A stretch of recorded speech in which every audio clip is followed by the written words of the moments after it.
ഒരു എക്സാമ്പിൾ വേണമെങ്കിൽ പറയാം, വിനീത് ശ്രീനിവാസൻ ആൻഡ് ടീം. അതുപോലെ ഓരോരുത്തർക്കും സ്വന്തം ഒരു ടീം. അങ്ങനെ അഷ്കറിന് സ്വന്തമായിട്ടൊരു ടീം, തിരക്കഥകൾ അന്വേഷിക്കുക, പ്രൊഡ്യൂസ് ചെയ്യാൻ ആളുണ്ട്. അങ്ങനെ ഒരു കാര്യത്തെപ്പറ്റി ചിന്തിച്ചിട്ടുണ്ടോ? ഞാൻ ചിരി, കാരണം ഞാനിപ്പോഴും ചാൻസ് ചോദിക്കുന്ന ഒരാളാണ്. അതാണ് സംഘങ്ങൾ ഉണ്ടാക്കാനും ഗ്രൂപ്പുകൾ ഉണ്ടാക്കാനും. അങ്ങനെ ഉണ്ടാക്കുന്നതല്ല, അതൊരു മാഫിയ പോലെ പറഞ്ഞതല്ല. ക്രിയേറ്റീവ് ഗ്രൂപ്പാണ്, ഫ്രണ്ട്ഷിപ്പ് വളയം, ഒരു ക്രിയേറ്റീവ് ഗ്രൂപ്പ്. അത് എനിക്ക് ഫ്രണ്ട്ഷിപ്പ് വളയങ്ങളില്ല. എൻ്റെ ഫ്രണ്ട്സ് ഗ്രൂപ്പിലുള്ള ആൾക്കാരുമായിട്ടുള്ള ഇപ്പോഴും എനിക്ക് എൻ്റെ ഫ്രണ്ട്ഷിപ്പ്, എൻ്റെ കുട്ടിക്കാലം തൊട്ട് എന്നെക്കാളും പ്രായ ആൾക്കാരാണ്. ഇപ്പോൾ എൻ്റെ ഫ്രണ്ട്ഷിപ്പ് ഗ്രൂപ്പ് നിങ്ങൾക്ക് മനസ്സിലായല്ലോ. T S Suresh Babu sir, AK Santhosh sir, K Uddinath sir. അപ്പോൾ എൻ്റെ ഫ്രണ്ട്ഷിപ്പ് അല്ല, കാരണം അവരുടെ ലെവൽ അവർ നിൽക്കുന്ന, അപ്പോൾ അവർ എന്നെ സപ്പോർട്ട് ചെയ്യാണ്. ഒരിക്കലും എൻ്റെ ഒരു ഫ്രണ്ട്ഷിപ്പ് അല്ല. ഇപ്പോൾ ആൾക്കാർ ആക്ടേഴ്സ് സ്ക്രിപ്റ്റ് അന്വേഷിച്ച് പോകാറുണ്ട്. ഇപ്പോൾ പലരും അപ്രോച്ച് ചെയ്യാറുണ്ട് ഡയറക്ടേഴ്സിനെ അല്ലെങ്കിൽ റൈറ്റേഴ്സിനെ.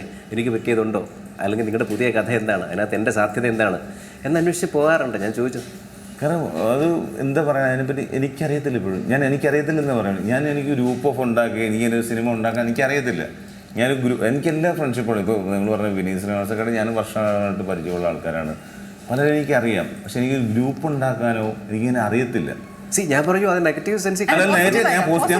ഗ്രൂപ്പ് ഉണ്ടാക്കിയിട്ട് ഗ്രൂപ്പിസ് അല്ല, ഫ്രണ്ട്ഷിപ്പിൽ നമുക്കൊരു ഗ്രൂപ്പാണ്. നീ ഫ്രണ്ട്ഷിപ്പ് എൻ്റെ കുറച്ച് കൂട്ടുകാരുള്ളതല്ല, സിനിമാക്കാരല്ലേ അവരല്ല, ഇവര് ബിസിനസ്സുകാരും അവരൊക്കെയാണ്. പക്ഷെ ഞാനാണ് ഇറങ്ങി തിരിച്ചിട്ടുള്ളത്. ഞാൻ ചെല്ലുന്നതെല്ലാം നമ്മുടെ സീനിയേഴ്സിൻ്റെ അടുത്ത് ചെല്ലും. ഇപ്പോൾ എനിക്ക് സപ്പോർട്ട് ചെയ്യുന്നത് നമ്മുടെ പ്രൊഡ്യൂസർ സപ്പോർട്ട് ചെയ്യുന്നുണ്ട്. അദ്ദേഹം പറയും നമുക്ക് ഇത് ചെയ്യാം, നമുക്കൊരു പടം ചെയ്യാം. Okay sir. അല്ലെങ്കിൽ ഗ്രൂപ്പ് അല്ലെങ്കിൽ ഇങ്ങനെ ഫ്രണ്ട്ഷിപ്പ് അങ്ങനത്തെ ഒരു ഇരുന്ന് ചർച്ച ചെയ്യുക, ഇങ്ങനെ സ്ക്രിപ്റ്റ് ചെയ്യുകയാണ്. എനിക്കങ്ങനെ സാഹചര്യം കിട്ടാത്തത് കൊണ്ടായിരിക്കാം, എനിക്കങ്ങനെ സാഹചര്യം ഉണ്ടാക്കിയെടുത്തതുകൊണ്ട്. ചിലപ്പോൾ കുറച്ചും കൂടെ സീരിയസ് ആകുമ്പോൾ സിനിമ ഇനി അങ്ങോട്ടും ഇല്ല. അതിന് സീരിയസ് ആയിട്ടല്ല, സീരിയസ് ആകാത്തത് കൊണ്ടല്ല. നമ്മളിപ്പോൾ എല്ലാവരും ഗ്രൂപ്പിസമായിട്ടിരുന്നു കൊണ്ട് എത്ര വർഷം നമുക്ക് പോകും?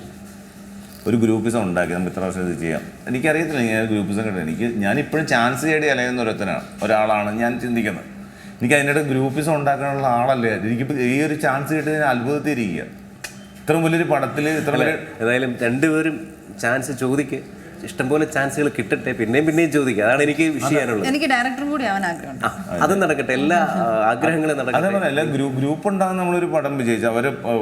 അത് എല്ലാവരും അങ്ങനെ ഒരു പ്രായത്തിൽ ആൾക്കാരെ കിട്ടി. അങ്ങനെ ഒരു ഫ്രണ്ട്ഷിപ്പ് ഇല്ലെന്നല്ല, സിനിമാ കമ്പനി ഇല്ലെന്നല്ല പറയണത്. എനിക്കുള്ളത് ഇവരൊക്കെയാണ്. ഗുരുക്കന്മാരെ കിട്ടി. നമ്മളെ ഇതാണ് അങ്ങനത്തെ ഒരു ലെവലിൽ ഞാൻ വന്നിരിക്കും. കാരണം ഒരു പ്രൊഡ്യൂസർ വന്നു, അദ്ദേഹം പ്രായമുള്ള ആൾക്കാരാണ്. ഡയറക്ടർ എങ്ങനെയാണ്, സ്ക്രിപ്റ്റ് റൈറ്റർ ഇങ്ങനെയാണ്. പക്ഷെ നമ്മൾ സപ്പോർട്ട് ചെയ്യുന്നു. അല്ല എനിക്കറിയത്തില്ല, അതിനെപ്പറ്റി പറയാനറിയാം. ഇങ്ങനെ ഒരു ഗ്രൂപ്പ് ഉണ്ടാക്കിയല്ലേ, ഞാൻ കുറ്റമായിട്ടില്ല പറയാം. അത് ഗ്യാങ് എനിക്ക് കിട്ടിയിട്ടില്ല. മോഹൻലാൽ പോലെ എല്ലാം സംഭവിക്കുകയാണ്. സംഭവിക്കുന്നത് അത്രേ ഉള്ളൂ. ലാലേട്ടൻ പറയാം. ഏറ്റവും പുതിയ വാർത്തകളും വിശേഷങ്ങളും വിരൽ തുമ്പിലറിയാൻ സീ മലയാളം ന്യൂസ് എല്ലാ ഡിജിറ്റൽ പ്ലാറ്റ്ഫോമുകളിലും ലഭ്യം.